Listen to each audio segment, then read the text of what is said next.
अस्सलाम वालेकुम dear students. BA part 2 के कंप्यूटर साइंस के पेपर के हवाले से आज की ये वीडियो होगी जिसमें हम लोग डिस्कशन करेंगे एक तो पेपर पैटर्न को लेकर और इसके अलावा जो भी इम्पोर्टेंट डाटा है या पास्ट एक्सपीरियंसेस के मुताबिक जो देखा गया, जो पास्ट पेपर में मोस्ट रेपिटेटिव डाटा है, जो क्वेश्चंस अगेन एंड अगेन अपने आप को रिपीट कर चुके हैं, उन चीज़ों के बारे में, उन क्वेश्चंस के बारे में डिस्कस करेंगे। सबसे पहले computer science for part 2 BA paper pattern क्या है जी कंप्यूटर के लिए। एक तो हमारे पास टोटल जो है वो टोटल मार्क्स 70 हैं, ठीक है, क्योंकि ये 200 मार्क्स का पेपर होता है आपका दोनों सालों का। तो इसमें एक साल के लिए अगर हम बात करें तो हमारे लिए 70 मार्क्स का पेपर है, सिर्फ 30 मार्क्स का हमारा प्रैक्टिकल होगा। इसमें पेपर ए जो होगा हमारा सबसे पहले ऑब्जेक्टिव पेपर होगा, जो कि आपको 1 घंटे के टाइम के साथ मिलेगा।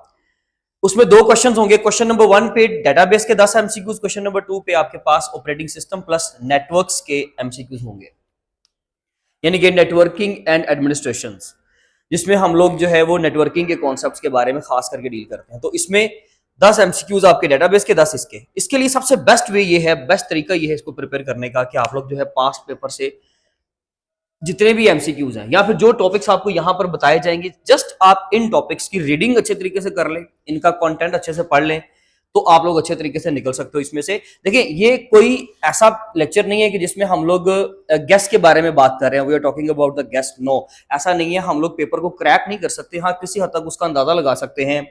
तो जो बच्चों की तैयारी मुनासिब है, ये समझ लीजिए कि उनके लिए, अगर किसी बच्चे को 100 आउट ऑफ 100 मार्क्स अचीव करने हैं तो डेफिनेटली वो तो सारी आउटलाइन तैयार करे, ठीक है जी। लेकिन ये है कि ये मोस्ट इंपॉर्टेंट टॉपिक्स हैं कि अगर ये तैयार किए हों तो आपका पेपर मुनासिब तरीके से निभाया जा सकता है। तो 10 एमसीक्यूज आपके डेटाबेस के लिए, 10 इसके लिए। आप इनकी जो भी ये टॉपिक्स हैं सारे अच्छे तरीके से इनकी रीडिंग की हो, इनके आर्टिकल्स को पढ़ा हो। अदरवाइज आप लोगों ने सिर्फ अपने पास्ट पेपर से जितने भी 4-5 साल के, 6 साल के, 8 साल के आप लोग एमसीक्यूज कवर कर सकते हो, वो आप एमसीक्यूज पढ़ें, जो कि तकरीबन 200-250-300 एमसीक्यूज होने चाहिए, जो आप लोगों ने अच्छे तरीके से पढ़े हों और समझे हों। क्योंकि ऐसा नहीं है कि as it is MCQ repeat कर जाता, वो मैट्रिक और इंटर का बोर्ड नहीं है। डेफिनेटली यहाँ पर आप लोगों को थोड़ा सा डिस्क्रिप्टिव क्वेश्चन आ जाता है। अगर वो क्वेश्चन पहले से रिपीट किया होगा, वो पहले से एग्जाम में कहीं ना कहीं देखा गया होगा, उससे रिलेटेड कोई क्वेश्चन, उससे रिलेटेड कोई कॉन्सेप्ट जो है वो आपको एग्जाम में पूछा जा सकता है। लेकिन बेस्ट मेथड ये होगा कि आप लोग क्या करें कि इनके पास्ट पेपर से तैयारी करना है। पेपर बी में हमारे पास जो है वो डेटाबेस के लिए टोटल जो है वो 3 क्वेश्चन होते हैं और उसमें से हम लोगों को 2 अटेम्प्ट करने होते हैं, और दोनों के लिए 12.5 के 2 क्वेश्चन होंगे, यानी कि टोटल तो 3 बनेंगे, लेकिन हमने क्योंकि 2 अटेम्प्ट करने हैं तो 25 मार्क्स का पेपर हो जाएगा आपका। 20 मार्क्स आपके यहाँ पे हो चुके हैं, 25 का ये और 25 का ही ये पोर्शन होगा, तो आपका जो है वो 70 मार्क्स का पेपर इस तरीके से कंप्लीट हो जाता है।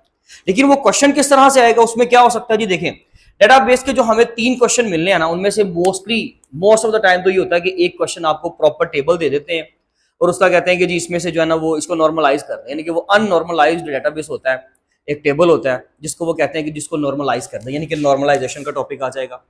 या फिर वो आप लोगों को वो टेबल क्रिएट करने को बोलेंगे, उसमें से डाटा फैच करने के लिए वो साथ आपको स्टेटमेंट देगा प्रॉपर, जिसमें आप लोगों ने एसक्यूएल स्टेटमेंट्स का इस्तेमाल करना है। साथ में आपके क्लॉजेस यूज होंगे, वेयर का क्लॉज, सेलेक्ट का क्लॉज, यानी कि ये कीवर्ड्स आप इस्तेमाल करते हुए जो है वो उस टॉपिक को निभाएंगे। अच्छा, इसके अलावा सेकंड क्वेश्चन में मोस्ट ऑफ द टाइम 99% ऐसा देखा गया है कि आपको एक स्टेटमेंट दी जाती है और उसका कहा जाता है कि जिसका ईयर मॉडल रेडी करें। तो ईयर मॉडल क्या होता है वो हम अभी डेफिनेटली उसको ब्रीफ करते हैं, लेकिन एक क्वेश्चन आपका इन दोनों को लेकर मोस्टली और एक क्वेश्चन आपका इस चीज को लेकर। हाँ, बाकी एक क्वेश्चन जो है वो आपका कीज आ सकती हैं, डेटाबेस मैनेजमेंट सिस्टम से कोई कॉन्सेप्ट आ सकता है, उसके फंक्शंस आ सकते हैं, कैरेक्टरिस्टिक्स आ सकती हैं, बेनिफिट्स आ सकते हैं, सिमेंटिक डेटाबेस का मॉडल आ सकता है, व्यूज के बारे में क्वेश्चन हो सकता है। लेकिन खास करके ये टॉपिक्स कवर किए जाते हैं उनमें, ये 3 टॉपिक आपके पहले 2 क्वेश्चंस में मोस्टली कवर किए जाते हैं, और बाकी का एक क्वेश्चन जो होता है वो डाटा बेसिक्स में से, डीबीएमएस में से, और किस तरीके से आता है, ये क्या क्वेश्चन हो सकता है वो भी हम बात करते हैं मजीद उसके बारे में। इसी तरीके से ऑपरेटिंग सिस्टम प्लस नेटवर्किंग वाले टॉपिक में से भी, आउटलाइन में से भी हमारे पास 3 क्वेश्चन होते हैं, जिसमें से हमने 2 अटेम्प्ट करने होते हैं। फिर वही बात 12.5 फॉर ईच, और उसके लिए भी 25 मार्क्स आपके पूरे हो जाएंगे और 70 मार्क्स का आपका पेपर कंप्लीट हो जाएगा। अब देखें उसमें क्या होगा जी, एक long question must operating system से, एक मस्ट इंपॉर्टेंट क्वेश्चन जो है वो लॉन्ग क्वेश्चन नेटवर्किंग वाले पोर्शन में से, ठीक है जी। एक लॉन्ग क्वेश्चन जो होता है, चाहे वो आपकी चॉइस है, वो आप जो मर्जी चूज करना चाहे, एक क्वेश्चन होता है जिसमें ऑपरेटिंग सिस्टम और नेटवर्किंग की सिर्फ टर्म्स के बारे में पूछा गया होता है, ऑपरेटिंग सिस्टम की जो भी मोस्ट इंपॉर्टेंट टर्म्स हैं कंप्यूटर में, उनके बारे में क्वेश्चन आ जाता है जी, जैसे कि वो टर्म्स मैंने यहाँ पर लिखी हुई है। खैर 3 क्वेश्चन होंगे, एक प्योरली ऑपरेटिंग सिस्टम का, एक प्योरली नेटवर्किंग का, और एक क्वेश्चन जो होगा वो दोनों का मिक्सचर होगा। उसमें कोई 5-6 टर्म्स की सिर्फ आपसे डेफिनेशन पूछी होगी, और वो भी 12.5 12.5 मार्क्स का पेपर होगा, क्वेश्चन होगा। आपकी मर्जी, आप जो मर्जी चूज कर लें। 2 घंटे इसके लिए मिलेंगे आपको। इस तरीके से 3 आवर्स की डिवीजन के साथ आपका ये पेपर पैटर्न कंप्लीट हो जाएगा विद 70 मार्क्स। अच्छा जी, डेटाबेस मैनेजमेंट सिस्टम। सबसे पहले डेटाबेस मैनेजमेंट सिस्टम आ गया जी हमारा सब्जेक्टिव पार्ट बी, यानी कि पेपर बी में पहला जो पोर्शन है। इसमें अगर हम डेटाबेस 6 की बात करें, डेटाबेस के बेसिक्स की बात करें, तो हम बिल्कुल स्टार्ट से बात करते हैं। देखिए जी, डेटाबेस, बेसिकली डेटाबेस क्या होता है? It is a collection of data. बहुत ही सिंपल डेफिनेशन है, it is a collection of data, जहां पर हम डाटा को, ह्यूज अमाउंट ऑफ डाटा को क्या कर सकते हैं? प्लेस कर सकते हैं। जहां पर हम बड़ी मकदार का डाटा जो है वो स्टोर कर सकते हैं, that place is called as database. और ये एक वर्चुअल डेटाबेस होता है, डेफिनेटली वहां पर फिजिकल थोड़ी ना डाटा पड़ा हुआ है। तो ये एक वर्चुअल डेटाबेस होता है जिसमें कुछ बेसिक टर्म्स जो है हमें पता होनी चाहिए, जैसे कि इटसेल्फ डेटाबेस की डेफिनेशन हमें आनी चाहिए। इसके अलावा हमें टेबल के बारे में पता होना चाहिए, टेबल क्या होता है। तो 2 डायमेंशनल रोज और कॉलम्स का जो मिक्सचर होता है उसको हम टेबल कहते हैं। एक 2 डायमेंशनल टेबल के अंदर डाटा को ऑर्गेनाइज करना, डाटा को स्टोर करना बड़ा आसान हो जाता है, टेबल की डेफिनेशन। फिर टेबल के अंदर 2 कॉन्सेप्ट होते हैं, एक रो का और एक कॉलम का। जो लेफ्ट टू राइट हम कोई भी चीज, जैसे कि लेट्स सपोज मैंने यहां पर एक टेबल बनाई है, तो लेफ्ट टू राइट जो रिकॉर्ड हम स्टोर करेंगे उसको रो या रिकॉर्ड कहते हैं, ठीक है जी, जिसको अकरेंस भी कहते हैं, टप्पल भी कहते हैं कंप्लीट रिकॉर्ड को। और जो ऊपर से नीचे जहां पे यहाँ पे हेडिंग्स लिखी है, रोल नंबर, नेम, क्लास, और नीचे उसके मुताबिक क्लास नेम और रोल नंबर्स लिखे हुए हैं, तो इन चीजों को फील्ड या कॉलम कहते हैं। फील्ड या फिर क्या कहते हैं? कॉलम कहते हैं। ये बहुत ही बेसिक डेफिनेशंस हैं, बहुत ही बेसिक टर्म्स हैं जो आपको डेटाबेस के अंदर लाजमी तौर पे पता होनी चाहिए, ठीक है जी। टेबल हो गया, रो हो गया, field and columns. Database management system की बात करते हैं। देखिए, database management system it's a software to manage the database. DBMS क्या चीज है? डेटाबेस को मैनेज करने के लिए जो सॉफ्टवेयर हम यूज करते हैं, जैसे कि उसके लिए लेट्स सपोज दैट मैं मोंगोडीबी लिख देता हूं यहाँ पे, ठीक है। मैंने यहाँ पे लिख दिया ओरेकल, मैंने लिख दिया माई एसक्यूएल, ये आपके बुक्स के वर्डिंग है सारी, तो ये डीबीएमएस है सारे, डेटाबेस मैनेजमेंट सिस्टम। और एक्चुअली हमारा जो आउटलाइन है, जो हमारा सब्जेक्ट है, वो डीबीएमएस ही, ठीक है जी। तो इन सबके अब हमें ओवरऑल डेटाबेस मैनेजमेंट सिस्टम्स के क्या करने आने चाहिए? फंक्शंस को एक्सप्लेन करना आना चाहिए, किसके फंक्शंस क्या हैं, क्या करता है ये। डीबीएमएस के फंक्शंस का क्वेश्चन लाजमी तौर पे लिख लें, नोट कर लें कि आपको डीबीएमएस के फंक्शंस क्या करने हैं, जो है एक्सप्लेन करने हैं, आपको वो क्वेश्चन लाजमी तौर पे तैयार करना है। इसके अलावा डेटाबेस मैनेजमेंट सिस्टम के अंदर अगर हम बात करें, जो इसके अलावा क्या इंपॉर्टेंट की टर्म्स हो सकती हैं, वो हम लोग ऑलरेडी कुछ चीजें यहाँ पर एक्सप्लेन कर चुके हैं। बाकी उसकी कुछ टर्म्स जो हमने एक्सप्लेन तो एक्चुअली यूज तो इसी के अंदर करनी है, लेकिन हम उनको यहाँ पर एक्सप्लेन कर सकते हैं, तो हम उनके बारे में यहाँ बात करते हैं। सबसे पहले है ईआर मॉडल। देखिए जी, entity relationship model. ER model एक बहुत ही इंपॉर्टेंट मॉडल है। जब हम डेटाबेस को बनाते हैं, फिजिकल डेटाबेस को जब बनाते हैं, तो उससे पहले प्रेयर स्टेप पे हम लोग उसका ईआर मॉडल रेडी करते हैं। ईआर मॉडल के अंदर देखें, हम लोगों को जितनी भी चीजें आप लोगों ने डेटाबेस के अंदर, वो जितने भी ऑब्जेक्ट्स यूज करने हैं ना, आप उन सब चीजों को डायग्राम्स के जरिए से रिप्रेजेंट करते हो। उसमें सबसे इंपॉर्टेंट टर्म जो है एंटिटी की बात करते हैं। इसका बहुत क्वेश्चन आता है, एंटिटी, जिस चीज के बारे में हम डाटा गेट करते हैं, that is termed as entity. जैसे कि लेट्स सपोज मैं एक पर्सन की बात करता हूँ, ठीक है, एक प्लेयर की बात करता हूँ, एक सिटी की बात करता हूँ, तो ये सारी चीजें क्या है? ये आपकी एंटिटीज हैं। एक प्लेस की एंटिटी है, जैसे कि मैंने सिटी की बात कर ली। एक पर्सनल एंटिटी है, पर्सन एंटिटी है, जैसे कि मैंने एक पर्टिकुलर शख्स की बात कर ली, अली, अहमद, कामरान, कुछ भी, तो वो आपकी एंटिटीज है, जिसके बारे में आप डाटा गैदर करते हो, जिसके बारे में आपने डेटाबेस बनाना है, जिस चीज के बारे में डाटा आपने स्टोर करना है, जिस चीज का डाटा आपने स्टोर करना है, that is termed as entity. और जो उसके बारे में आप इंफॉर्मेशन गैदर करते हो, that is called as attribute. जैसे कि मैंने एक पर्सन है अली, ठीक है, अली इटसेल्फ एक पर्सन है, उसका नाम अली होना, उसकी हाइट, उसका जेंडर, उसकी डेट ऑफ बर्थ, ये सारी चीजें उसके क्या है? एट्रीब्यूट्स हैं। जैसे कि अगर मेरे पास एक कॉलेज है, तो कॉलेज इटसेल्फ क्या है? एंटिटी, जिसके बारे में मैंने लेट्स सपोज डाटा गैदर करना है। अब कॉलेज की प्लेस, उसकी लोकेशन, उसका साइज, उसका हुजम, जो भी उसका एरिया है, उसके अंदर डिपार्टमेंट्स कितने, ये जितनी भी उससे रिलेटेड इंफॉर्मेशन है, they are called as attributes. क्या बोलेंगे उनको? एट्रीब्यूट्स। एंटिटी के लिए हम लोग क्या करते हैं? एक रेक्टेंगल सिंबल के जरिए से उसको रिप्रेजेंट करते हैं। आप लोग उनके सिंबल्स लाजमी याद करोगे, यहाँ पर लिख लीजिए क्या आपने ईयर मॉडल के सारे सिंबल्स याद करके जाने, आपको इसका एमसीक्यू का क्वेश्चन भी आ सकता है।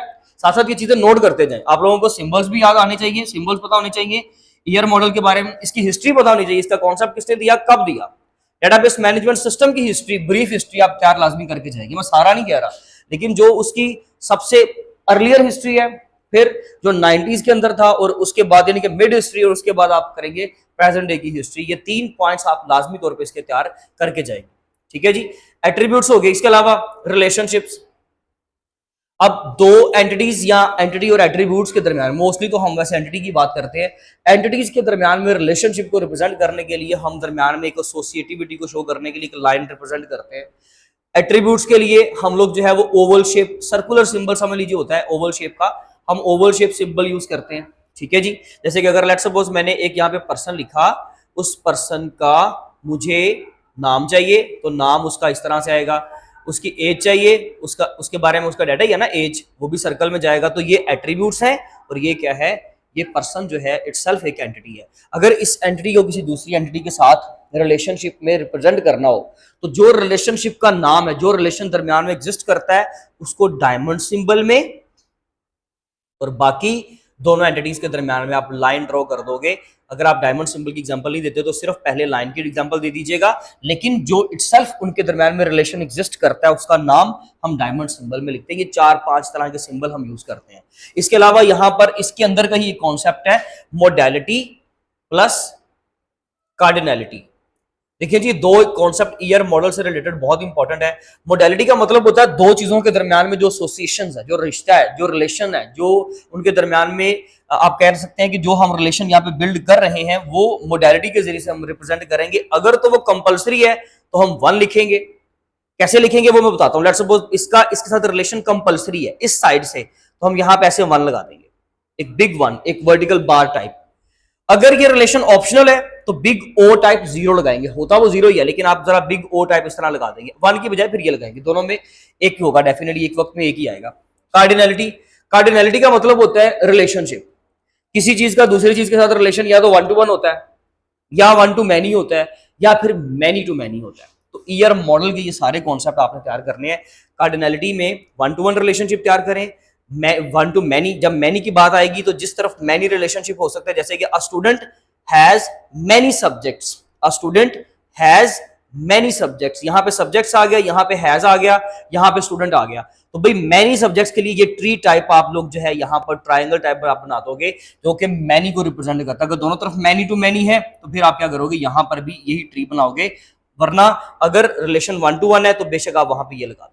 होप्स हो कि आपका ये भी टॉपिक क्लियर हो जाएगा। डेफिनेटली डिटेल आप पढ़ेंगे, हम एक लेक्चर के अंदर सारा बीए का जो है वो जो है उसकी बुक को लाजमी तौर पे डेफिनेटली हम उसको नहीं कर पाएंगे, लेकिन ये है कि आपको किसी हद तक अंदाजा हो जाएगा, डायरेक्शन मिल जाएगी कि एक्चुअली करना क्या है। नॉर्मलाइजेशन, देखिए जी, नॉर्मलाइजेशन में हमारे पास नॉर्मलाइजेशन होती क्या, देखिए अगर हमारे डेटाबेस के अंदर अनोमलीज हैं, हमने डेटाबेस बनाया वो नॉर्मलाइज्ड नहीं है, यानी कि आप इसकी एग्जांपल ले लें कि let's suppose we have a room, room is a place where we can store the data, where we can put the where we can put the data, where we can put the objects। Actually chair पड़ी है, उसमें let suppose जी कोई bench पड़ा हुआ है, कोई desk पड़ा है, क्लॉक है, उसमें फैंस लगे हुए हैं, बल्ब्स हैं, उसमें पर्सनल जो है आप कह सकते हैं कि एंटिटीज खड़ी हैं।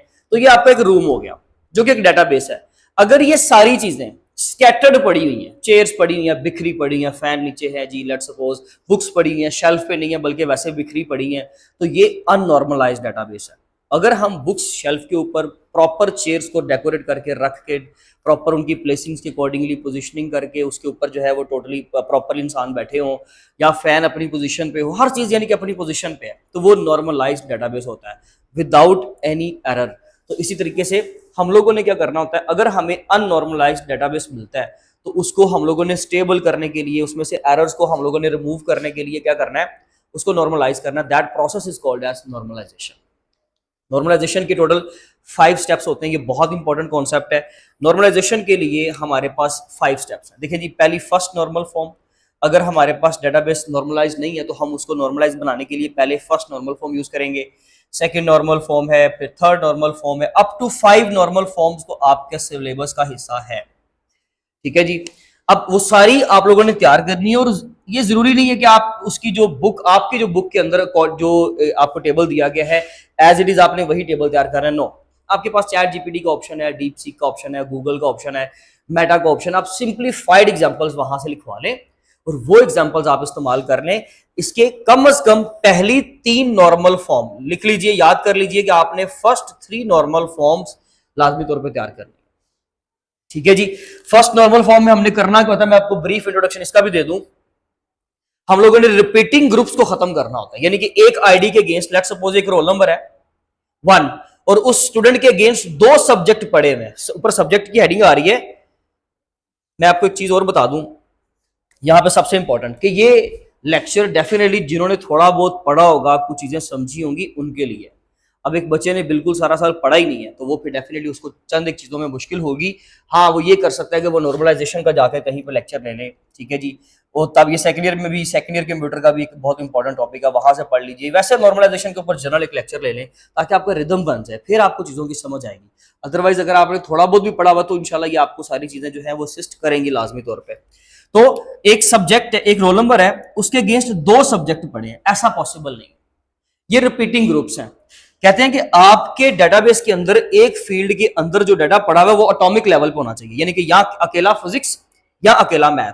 तो हम इसको नॉर्मलाइज करने के लिए क्या करेंगे, हम 1 को रिपीट करेंगे और ये मैथ यहां से निकाल के हम यहां लिख देंगे, ताकि रोल नंबर 1 के अगेंस्ट फिजिक्स अलग, रोल नंबर 1 के अगेंस्ट मैथ अलग। बट ये अब आपकी प्राइमरी की नहीं हो सकती।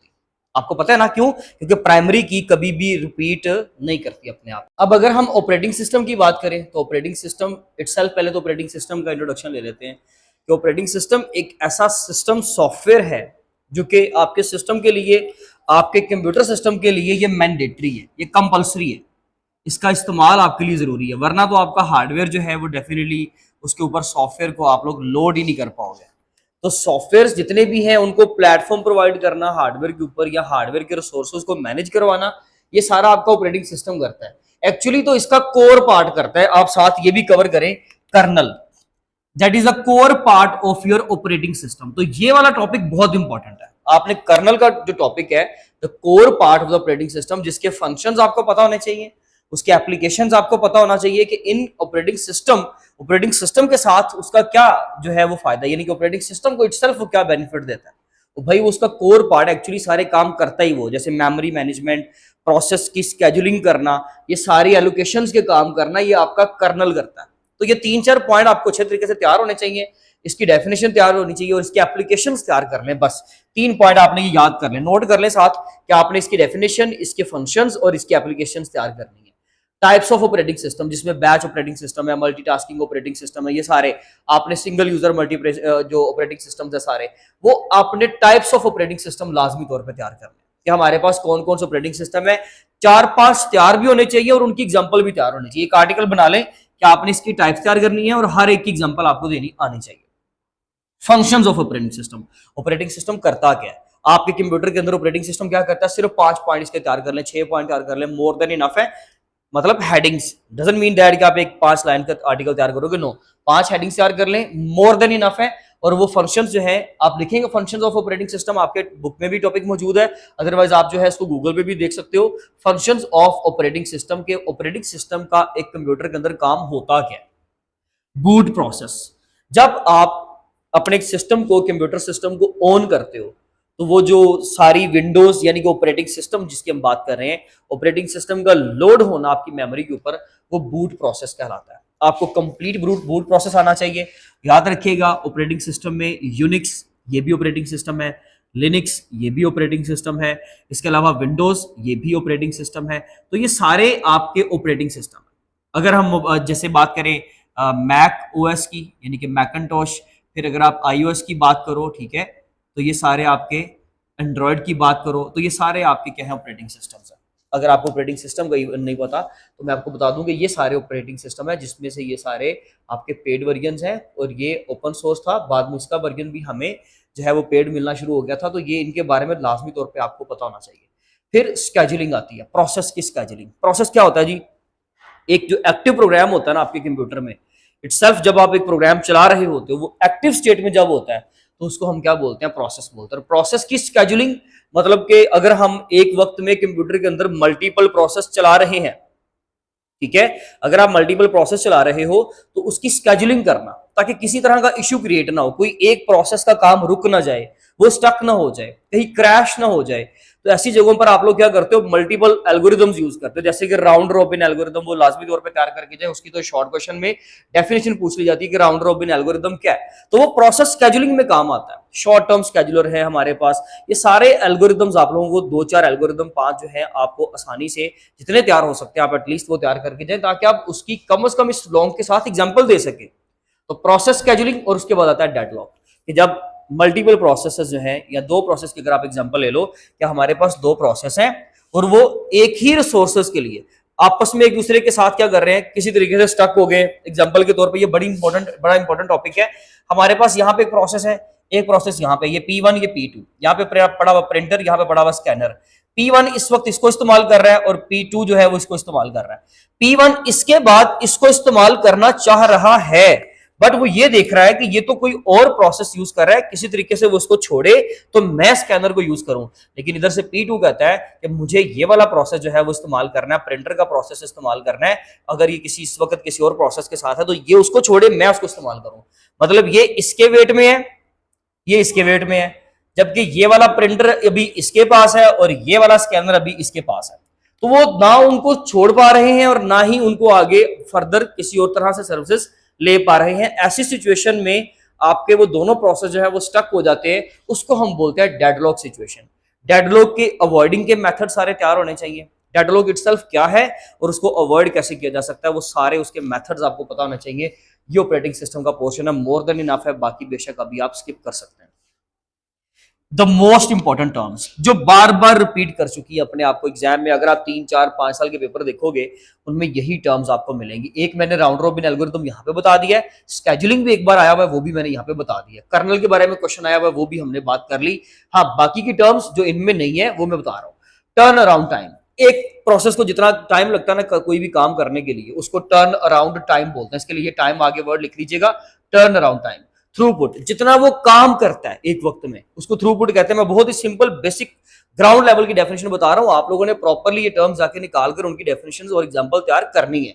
थ्रेड, एक सिंपल लाइट वेटेड प्रोसेस को थ्रेड कहते हैं। एग्जांपल के तौर पे हम लोगों ने क्रोम यूज कर रहे हैं, क्रोम वेब जो आपका वेब ब्राउजर है उसमें मल्टीपल टैब्स ओपन किए हुए हैं, एक टैब, दो टैब, तीन टैब, ये तीन इस वक्त थ्रेड है जो कि एक मेमोरी यूज कर रहे हैं, एक ही रिसोर्स के अंदर है, लेकिन अपने आप को रिप्रेजेंट कर रहे हैं। अलग अलग टैब जो है वो अलग अलग थ्रेड्स को रिप्रेजेंट कर रहे हैं, तो उसको बोलते हैं लाइट वेटेड थ्रेड। इसके अलावा जो आपका हैवी वेटेड थ्रेड होता है, जैसे यहाँ पे मैंने लिखा भी हुआ है लाइट वेट प्रोसेस और हैवी वेटेड प्रोसेस।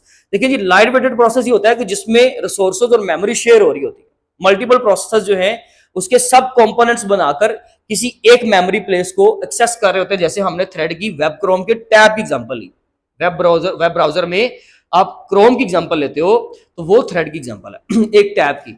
लेकिन अगर हम एक कंप्लीट हैवी वेटेड प्रोसेस की बात करें तो एक ऐसा प्रोसेस जो इंडिविजुअल है, वो अपने आप को खुद ही रिप्रेजेंट कर रहा है, वो इंडिपेंडेंटली काम कर रहा है, ऐसे प्रोसेस को हम हैवी वेटेड प्रोसेस बोलते हैं। इसके अलावा पीसीबी, इसमें होता है जी प्रोसेस कंट्रोल ब्लॉक। एक प्रोसेस का के लिए समझ लीजिए एक डेटाबेस की तरह काम करता है। प्रोसेस के लिए डेटाबेस क्या था, जहां पर हम डेटा को स्टोर करते हैं। प्रोसेस के बारे में जितनी भी इंफॉर्मेशन हम स्टोर करते हैं उसको पीसीबी कहते हैं। डिस्पैचर क्या होता है, सीपीयू ने किस प्रोसेस को अभी स्केड्यूल करना है, किसके ऊपर काम करना है, किसके ऊपर वर्किंग करनी है, ये काम सीपीयू को शिफ्ट करवाना, जंप करवाने वाला काम कि भाई यहां से अभी यहां पे चले जाओ, इस प्रोसेस के साथ जाके काम करो, वो काम डिस्पैचर करवाता है।